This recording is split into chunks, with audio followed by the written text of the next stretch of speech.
Hello, good morning students. आज हम आपको 11th क्लास का लेसन नंबर 16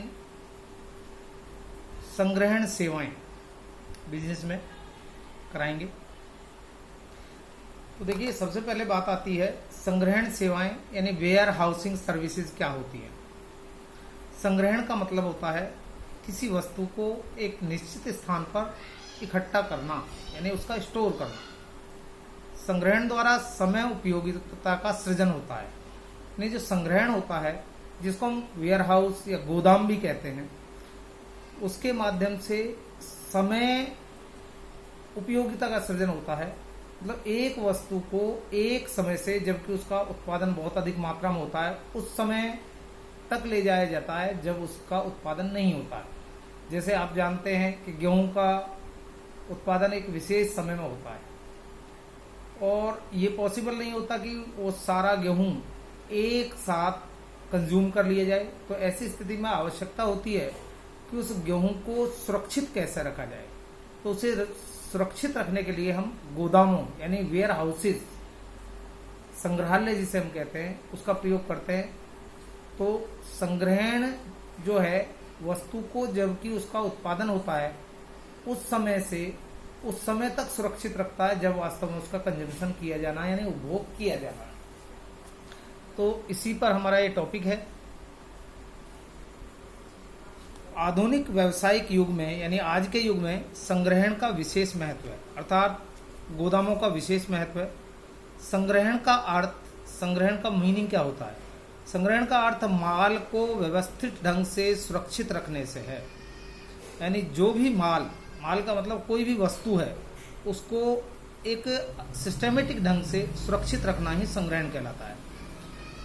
आप जानते हैं कि विभिन्न वस्तुओं का उत्पादन और उपभोग पूरे वर्ष तक नहीं चलता, अर्थात एक वस्तु एक विशेष समय में ही उत्पादित होती है। जैसे वाटरमेलन अर्थात तरबूज जो है वो हर सीजन में उत्पन्न नहीं होता, लेकिन आप देखते हैं कि फंक्शंस में, शादी ब्याह में हमें तरबूज जो है वो खाने को मिलता है।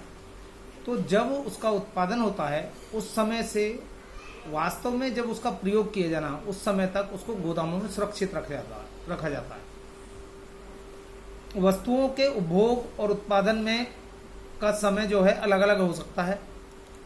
इस प्रकार उत्पादित माल को उपभोग के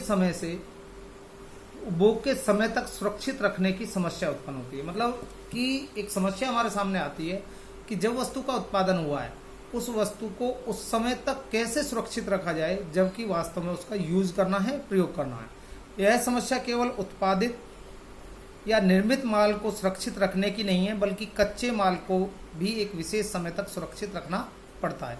बहुत से कच्चे माल भी ऐसे होते हैं जो एक विशेष समय में ही उत्पादित होते हैं, अतः जब उनका प्रयोग किया जाना है उस समय तक उनको सुरक्षित रखा जाता है। क्योंकि हो सकता है कि कच्चे माल का उत्पादन वर्ष में 2-3 महीने ही हो, जबकि उसकी आवश्यकता पूरे वर्ष भर रहती है। इस समस्या का समाधान संग्रहण द्वारा ही किया जाता है, अर्थात वस्तुओं को उत्पादन के समय से उपभोग के समय तक सुरक्षित रखने की जो समस्या है उसको हम संग्रहण, जिसे कि हम वेयर हाउस कहते हैं, उसके द्वारा ही किया जाता है। अतः संग्रहण जो है समय उपयोगिता का सृजन करता है। समय उपयोगिता का मतलब है कि एक समय से दूसरे समय तक, जबकि वास्तव में उसका कंजम्पशन होना है, वहां तक सुरक्षित रखने का काम संग्रहण करता है। तो यहाँ आप देख रहे हैं संग्रहण का अर्थ वस्तुओं को एक विशेष स्थान पर व्यवस्थित ढंग से सुरक्षित रखने की क्रिया को हम संग्रहण कहते हैं। संग्रहालय क्या है? संग्रहण का मतलब तो यहाँ इकट्ठा करना है। संग्रहालय क्या है? संग्रहालय या भंडार गृह भी हम इसको कहते हैं, का अर्थ विशेष रूप से निर्मित ऐसे भवनों से है।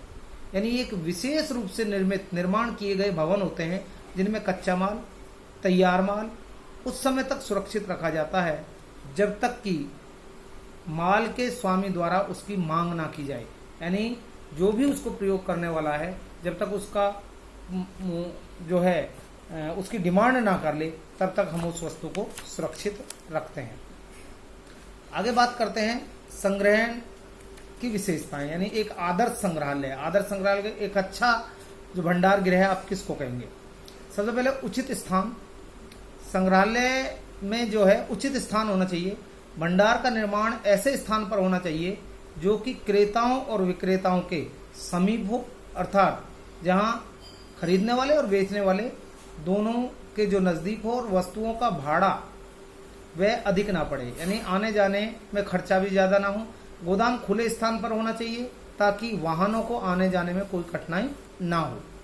दूसरा, सुरक्षित भंडार गृह हर प्रकार से सुरक्षित होना चाहिए, अर्थात आग, पानी, गर्मी, नमी, कीड़े मकोड़े से सुरक्षा आवश्यक है। यानी भंडार गृह ऐसे स्थान पर होना चाहिए जहाँ नमी ना हो, आग पानी का खतरा ना हो, कीड़े मकोड़े लगने का खतरा ना हो। माल की उचित देखभाल, गोदाम में रखे गए माल की देखभाल का उचित प्रबंध होना चाहिए, यानी समय समय पर उसको देखते रहना चाहिए। गोदामों में समय समय पर दवाई आदि छिड़कने की व्यवस्था होनी चाहिए। निश्चित समय के बाद गोदाम में रखे गए माल का चारों ओर निरीक्षण होना चाहिए, यानी समय समय पर उसको सुपरवाइज करना चाहिए कि कोई माल खराब तो नहीं होगा। मितव्ययता मतलब बचत पूर्ण होता है, इसका मतलब संग्रहालय की बनावट इस ढंग से होनी चाहिए ताकि कम से कम स्थान पर और कम से कम खर्च में अधिक से अधिक माल को सुरक्षित रखा जा सके, संग्रहित किया जा सके। परिवहन के समीप संग्रहालय यानी भंडार गृहों का निर्माण ऐसे स्थानों पर होना चाहिए जहां परिवहन के साधन पर्याप्त मात्रा में उपलब्ध हों। यही कारण है कि रेलवे स्टेशन और बंदरगाहों के समीप आप बड़े बड़े माल के गोदाम देखते हैं जिनका कि निर्माण किया गया है। शीघ्र उपलब्धता, संग्रहालय यानी भंडार गृह किसी ऐसे प्रचलित स्थान पर होने चाहिए जहां क्रेता व विक्रेता व वाहन चालक आसानी से और शीघ्रता से पहुंच सकें। गोदामों में रखे गए माल की सूची तैयार की जानी चाहिए, किस प्रकार का माल उसमें रखा हुआ है, ताकि माल ढूंढने में बहुत ज़्यादा समय ना लगे। यानी आप देखते हैं कि किसी गोदाम वाले के पास आप जाते हैं तो माल को इस प्रकार रखता है कि सारा माल उसकी नज़रों के सामने हो और जो भी ग्राहक उसका आता है तुरंत वो उस माल को निकाल कर दे देता है। नियंत्रण, संग्रहालयों का उचित नियंत्रण भी आवश्यक है। संग्रहालय का प्रबंध एक अधिकारी के अधीन होना चाहिए, यानी उसके लिए एक अधिकारी को अपॉइंट किया जाना चाहिए। गोदाम के अंदर और बाहर जाने वाले माल के विवरण की उचित व्यवस्था होनी चाहिए, अर्थात कितना माल गया है इसकी उचित व्यवस्था होनी चाहिए, इसकी जानकारी होनी चाहिए। पर्याप्त स्थान, एक आदर्श का मतलब होता है आइडियल, यानी एक अच्छा जो संग्रहालय है उसका उद्देश्य अधिक से अधिक माल को सुरक्षित रखना होता है। अतः संग्रहालय में संग्रहण के लिए पर्याप्त स्थान होना चाहिए।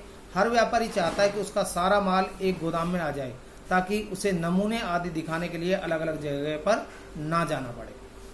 इसके बाद बेटा हम पढ़ते हैं संग्रहालय के कार्य क्या है, यानी संग्रहण जो है उसका महत्व क्या है, क्या कार्य करता है।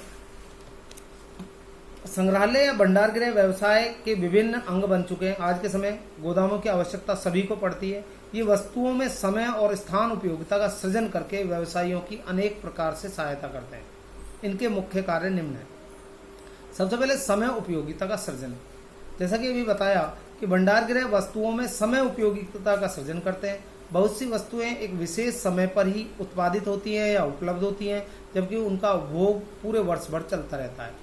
उत्पादन और उपभोग के समय के अंतर तक वस्तुओं को सुरक्षित रखने का कार्य भंडार गृह द्वारा ही किया जाता है। मांग और पूर्ति में तालमेल यानी समन्वय, जब कभी बाजार में वस्तुओं की मांग कम होती है तो अतिरिक्त यानी अधिक जो वस्तुएं होती हैं उनको भंडार गृह में रख दिया जाता है और आवश्यकता पड़ने पर भंडार गृह से निकालकर वस्तुओं की पूर्ति की जाती है, अर्थात बिक्री के लिए उन्हें निकाल लिया जाता है। इस प्रकार वस्तुओं की मांग और पूर्ति में तालमेल यानी समन्वय स्थापित करने का कार्य भी संग्रहण द्वारा किया जाता है।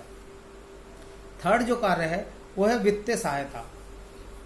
व्यापारी को रुपए की आवश्यकता पड़ने पर माल जमानत के रूप में गोदामों में रखकर जो है बैंक से ऋण लिया जा सकता है। यानी आप कोई भी व्यापारी है, अगर उसके गोदाम में माल रखा हुआ है तो उसको जमानत के रूप में बैंक के पास रख करके वो धन प्राप्त कर सकता है या उधार ले सकता है, ऋण ले सकता है। यदि व्यापारी ऋण के भुगतान में असमर्थ रहता है यानी उस ऋण को नहीं चुका पाता है तो बैंक माल को बेचकर रुपया वसूल कर सकते हैं। सरकारी गोदामों में रखे गए माल की रसीद पर ही ऋण मिल जाता है। इसके बाद है शीघ्र नाशवान वस्तुओं का संग्रह। शीघ्र नाशवान वस्तु, जैसे कि जो वस्तुएं शीघ्र नष्ट हो जाती हैं, जल्दी नष्ट हो जाती हैं, वस्तुओं को शीत संग्रहालय यानी कोल्ड स्टोरेज, जैसे सब्जियां हैं, फल हैं, उनमें सुरक्षित रखकर लंबे समय तक उनका प्रयोग संभव बनाया जाता है। कच्चे माल का संग्रहण, ऐसा कच्चा माल जिसका उपयोग पूरे वर्ष तक होता है लेकिन उत्पादन किसी विशेष समय में होता है, फसल के समय संग्रहालय में सुरक्षित रख लिया जाता है। तैयार माल का संग्रहण, ऐसा बहुत कम होता है कि सभी निर्मित यानी जो भी उत्पादित वस्तुएं हैं वो एक ही समय पर बनते ही बिक जाए। जिस माल की बाजार में तुरंत मांग नहीं होती उसको सुरक्षित रखने के लिए भंडार गृह में भेज दिया जाता है। यदि भंडार गृह की सेवा उपलब्ध ना हो यानी अगर गोदाम ना हो तो ऐसा अतिरिक्त उत्पादन सुरक्षा के अभाव में शीघ्र नष्ट हो जाता है, यानी भंडार गृह के अभाव में वो जो माल है वो जल्दी ही नष्ट हो जाएगा। मूल्य में स्थिरता, प्रत्येक उत्पादक या निर्माता ये चाहता है कि उसे उसके माल के उचित दाम प्राप्त हो।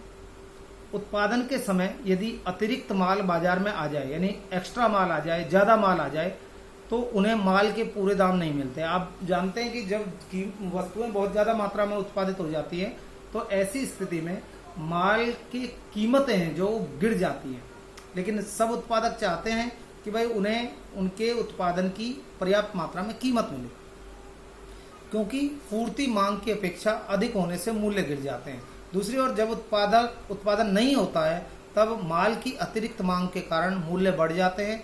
अतिरिक्त उत्पादन के समय माल को भंडार गृह में रखकर मूल्य में स्थिरता बनाई जाती है। यानी जो प्राइस लगातार बढ़ रहे हैं उनको गिर रहे हैं उनको गिरने से रोका जा सकता है। आयात करके देरी से भुगतान में सहायता, जब एक व्यापारी वस्तुओं का आयात करता है तो उस पर आयात कर लगता है और उस पर आयात कर का भुगतान यानी इंपोर्ट ड्यूटी लगती है, उसकी पेमेंट करनी पड़ती है उसे। यदि किसी कारण से व्यापारी इंपोर्ट ड्यूटी का भुगतान ना कर पाए तो माल को एक निश्चित समय तक विशेष प्रकार के भंडार गृह में रख दिया जाता है। आयात कर का भुगतान करने पर वो अपने माल को छुड़ा लेता है। इसके बाद हमारा अगला टॉपिक है भंडार गृह के प्रकार।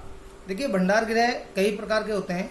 माल के भंडारण के कारण अलग अलग हो सकते हैं, यानी भंडार गृह के जो प्रकार हैं वो अलग अलग हो सकते हैं। जैसे कहीं पर केवल सरकार द्वारा भंडार किया जाता है, तो कहीं पर निजी व्यक्ति प्राइवेट लोगों द्वारा, कहीं पर माल भंडारण का उद्देश्य बैंक सहायता प्राप्त करना होता है, तो कहीं पर शीघ्र नाशवान वस्तुओं को सुरक्षित रखने के लिए संग्रहण करना होता है। इस प्रकार जो गोदाम है उनको संग्रहण की प्रकृति के अनुसार अनेक भागों में बांटा जा सकता है, जो इस प्रकार है। सबसे पहला जो है वो है सरकारी भंडार गृह। तो सरकारी भंडार गृह जैसा कि नाम से ही क्लियर हो रहा है, सरकारी भंडार गृह जो है ये वो भंडार गृह होते हैं जो केंद्र सरकार यानी सेंट्रल गवर्नमेंट, राज्य सरकार, स्टेट गवर्नमेंट और निगमों द्वारा स्थापित किए जाते हैं। इनका उद्देश्य केवल सरकारी माल का भंडारण करना है, यानी इनमें केवल सरकारी माल को सुरक्षित रखा जाता है। उदाहरण के लिए भारत में भारतीय खाद्य निगम और राज्य व्यापार निगम इसी उद्देश्य से बनाए गए हैं, अर्थात इन भंडार गृहों में केवल सरकारी माल को ही सुरक्षित रखा जाता है। निजी भंडार गृह, जैसा कि इससे भी नाम से क्लियर हो रहा है कि ये भंडार गृह व्यापारी लोग जो हैं वो अपने निजी प्रयोग के लिए बनवाते हैं। यानी जैसे मान लीजिए आपने बनवाया तो वो आपके अपने माल को सुरक्षित रखने के लिए बनवाया गया। समय समय पर क्रय किया गया या निर्मित किया गया अतिरिक्त माल इसमें स्टोर कर दिया जाता है। इन भंडार गृहों में अन्य व्यापारियों को माल रखने की सुविधा उपलब्ध नहीं होती, यानी कोई दूसरा व्यक्ति जिसका भंडार गृह है उसके अलावा कोई अन्य व्यक्ति इसमें अपना माल नहीं रख सकता। इसके बाद है सार्वजनिक भंडार गृह। सार्वजनिक भंडार गृह, ये भंडार गृह सरकार द्वारा या किसी अन्य कंपनी द्वारा बनाए जाते हैं। इनका उद्देश्य सरकारी या निजी नहीं होता बल्कि सार्वजनिक होता है, यानी सबके लिए होते हैं। समाज का प्रत्येक व्यक्ति इनका लाभ उठा सकता है, अर्थात अपने माल को इसमें सुरक्षित रख सकता है। सरकार द्वारा निश्चित जगह या निश्चित माल के लिए किराया निर्धारित कर दिया जाता है। सरकार उन लोगों से जिन्होंने अपना माल इसमें सुरक्षित रखा है उनसे एक निश्चित स्थान के अनुसार किराया लेती है, यानी बड़े आकार के लिए अधिक किराया और छोटे आकार के लिए या छोटे स्थान के लिए कम किराया लिया जाता है। सहकारी भंडार गृह, सहकारी भंडार गृह ये वो भंडार गृह होते हैं जो कुछ लोग मिलकर बनाते हैं। जैसे एक 10 व्यापारी आपस में मिल गए और ये 10 लोगों ने मिलकर एक भंडार गृह बना लिया और आपसी लाभ के लिए एक समिति की स्थापना करते हैं। इस समिति को सहकारी समिति कहते हैं। जब सहकारी समिति द्वारा समिति के सदस्यों के प्रयोग के लिए भंडार गृह निर्मित किए जाते हैं, तब इन्हें सहकारी भंडार गृह कहा जाता है। इनमें केवल सदस्य जो हैं उन्हें ही अपने माल रखने के लिए प्राथमिकता दी जाती है, अर्थात पहले उनका माल रखा जाता है और अगर कुछ स्थान बचता है तो उसमें अन्य लोगों का माल भी रख लिया जाता है, जिसके लिए उन्हें किराया देना होता है। इसके बाद है जो लास्ट है इसका, बंधक भंडार गृह। ये एक विशेष प्रकार के भंडार गृह होते हैं। इनका उद्देश्य सामान्य भंडार गृहों की तरह कुछ समय के लिए माल को सुरक्षित रखना नहीं है, बल्कि करों का भुगतान न करने के कारण सरकारी अधिकारियों द्वारा माल को रोक कर रखना है। यानी मान लीजिए आपने विदेशों से माल का आयात किया और ऐसी स्थिति में अगर आप उस पर टैक्स नहीं दे पाए तो जो है बंधक भंडार गृह में आपके माल को रोक कर रख लिया जाएगा, सुरक्षित रखा जाएगा। ठीक है, तो ये दो प्रकार के होते हैं, एक उत्पादन कर और दूसरा सीमा शुल्क। जब तक इन करों का भुगतान नहीं किया जाता, माल को भंडार गृह में सरकारी अधिकारियों द्वारा रोक लिया जाता है। कर का भुगतान करने के बाद ही व्यापारी अपने माल को छुड़वा सकते हैं। करों के प्रकार के आधार पर बंधक भंडार गृह दो प्रकार के होते हैं, एक उत्पादन शुल्क बंधक भंडार गृह। ये क्या होते हैं? इन भंडार गृहों का निर्माण उन उद्योगों के लिए किया जाता है जिन्हें माल के उत्पादन पर उत्पादन शुल्क का भुगतान करना पड़ता है। यानी आप जानते हैं कि प्रोडक्शन टैक्स देना होता है, और जो व्यापारी प्रोडक्शन टैक्स का भुगतान नहीं करता या एक्साइज ड्यूटी का भुगतान नहीं करता, ऐसे व्यापारियों के माल को इस बंधक भंडार गृह में रख लिया जाता है। ऐसे उत्पादकों के जो है सामने दो विकल्प होते हैं, या तो उत्पादित माल पर वो तुरंत उत्पादन शुल्क का भुगतान कर दे या उत्पादित माल को बंधक भंडार गृह में रख दे और माल की बिक्री के साथ साथ कर का भुगतान करके माल को छुड़वाते जाए। सीमा शुल्क बंधक भंडार गृह, आयात किए गए माल पर जो कर लगता है उसे सीमा शुल्क कहते हैं। बंदरगाह से माल छुड़वाने के लिए, क्योंकि जब भी माल आयात होता है तो पहले बंदरगाह पर उतरता है, डॉक जिसको हम कहते हैं, तो बंदरगाह से माल छुड़वाने के लिए इस कर का भुगतान करना आवश्यक है। यदि आयात करने वाला कर का भुगतान करने में असमर्थ यानी नहीं कर पाता है तो वह कस्टम अधिकारी से प्रार्थना पत्र द्वारा, वो यानी खुद जो है एप्लीकेशन दे करके वो प्रार्थना कर सकता है कि सीमा शुल्क की तिथि तक उसका माल बंधक भंडार गृह में रखा जाए। यह भंडार गृह बंदरगाह के समीप ही होते हैं और इनका प्रयोग किसी अन्य उद्देश्य के लिए नहीं हो सकता। बंधक जो भंडार गृह हैं, यानी जहां बंधक रखा जाता है माल को, उसके क्या लाभ है? इन भंडार गृहों से कर के स्थगन का मतलब कर को आगे के लिए टालना, उसका लाभ प्राप्त होता है। लेकिन व्यापारी कर की असमर्थता की आड़ में कुछ अन्य लाभ इनसे प्राप्त कर लेते हैं। इसके मुख्य लाभ निम्न है। पहला, पुनर्निर्यात व्यापार में सहायक। यदि व्यापारी का विचार माल बंदरगाह से ही किसी अन्य देश को निर्यात करने का बन जाए, मान लीजिए आपने किसी देश से आयात कर लिया माल, अब ये चाह रहे हैं कि आप यहीं के यहीं इसको किसी और को बेच दें, तो सीमा शुल्क से वो बच सकता है, क्योंकि पुनर्निर्यात व्यापार की स्थिति में सीमा शुल्क का भुगतान नहीं करना पड़ता, बल्कि उस व्यक्ति को करना पड़ेगा जिसको माल दोबारा से बेचा गया है। बिना कर का भुगतान किए माल को बेचना। बंधक भंडार गृह में माल रखने के बदले में व्यापारी को एक रसीद मिलती है, जिसका भी माल उसमें रखा जाता है उसको एक रसीद दी जाती है। इस रसीद के आधार पर माल को बेच सकता है, यानी रसीद किसी और को दे दे तो माल बेचा हुआ समझा जाएगा। यह रसीद विनिमय साध्य पत्र के समान होती है। अधिक माल का आयात करना। कर के तुरंत भुगतान की चिंता न होने के कारण आयातकर्ता अधिक मात्रा में माल आयात कर सकता है।